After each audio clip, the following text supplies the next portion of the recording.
Doktors Sinans Džīdī, vecākais pētnieks Turcijas jautājumos Demokrātiju aizsardzības fondā.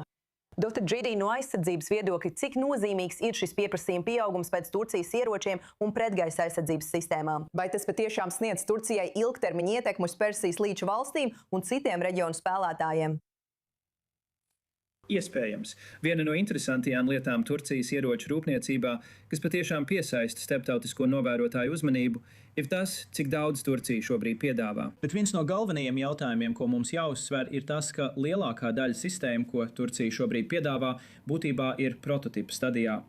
Turcijas būtiskā pretgaisa aizsardzības sistēma, ko tā reklamē kā līdzvērtīgu dzelzs kupolam un sauc par tērauda kupolu, nebūs darbībā pat līdz 2030 gadām. Un pat tajā brīdī mēs pat nezinām, cik efektīva tā būs. Līdzīgi ir ar tādām lietām kā 5. paaudzes Khāns iznīcinātāju.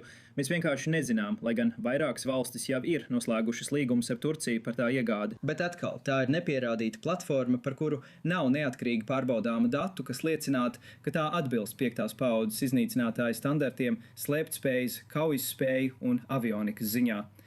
Bet atkal, dronu jomā Turcija sevi patiešām ir pierādījusi, un tāpēc arī šī piekļuves iespēja valstīm iegādāties šīs platformas ir salīdzinoši lēti, un lietošanas nosacījumi ir diezgan atviegloti salīdzinot ar Eiropas un ASV analogiem.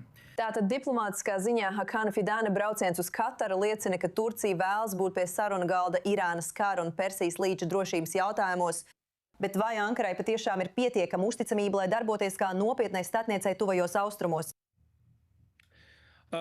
Vēl jānoskaidro, tas ir, to vēl noteiks. Es domāju, Turcija patiešām ir sadedzinājusi daudz tiltus ar reģiona dalībniekiem, vienkārši tāpēc, ka tā atbalsta teroristiskas organizācijas, piemēram, Hamas. Patiesībā, Fidāns, kā jūs tikko minējāt, pagājušajā nedēļā Ankarā uzņēma šūras padomes vadītāju.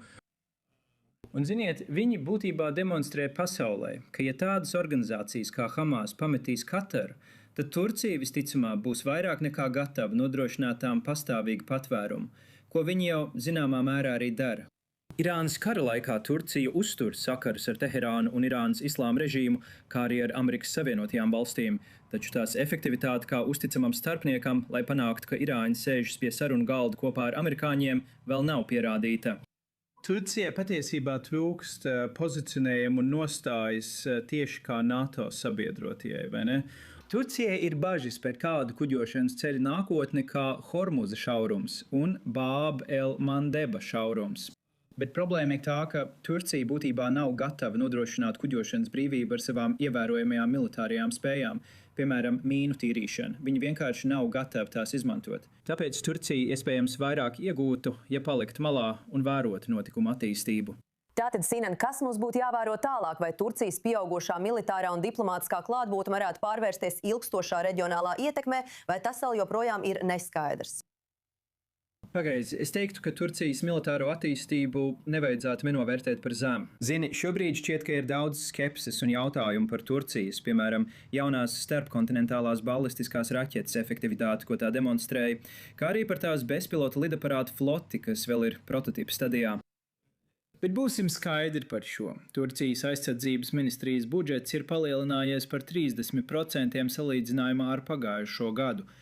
Ir daudz valdības atbalsta privātajiem aizsardzības nozares uzņēmumiem, kā arī aizsardzības ministrijas resursi, kas iegulda daudz naudas un pētniecības un attīstības šo spēju izstrādē. Un jāatcerās, ka 2000. gados Buša administrācija atteica Turcijai kaujas dronu pārdošanu.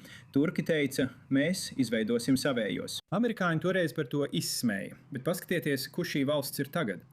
Doktors Sinans Džīdī, lieliski, ka esat ar mums. Paldies, ka dalījāties ar šo ieskatu i24 News English šodien. Paldies jums!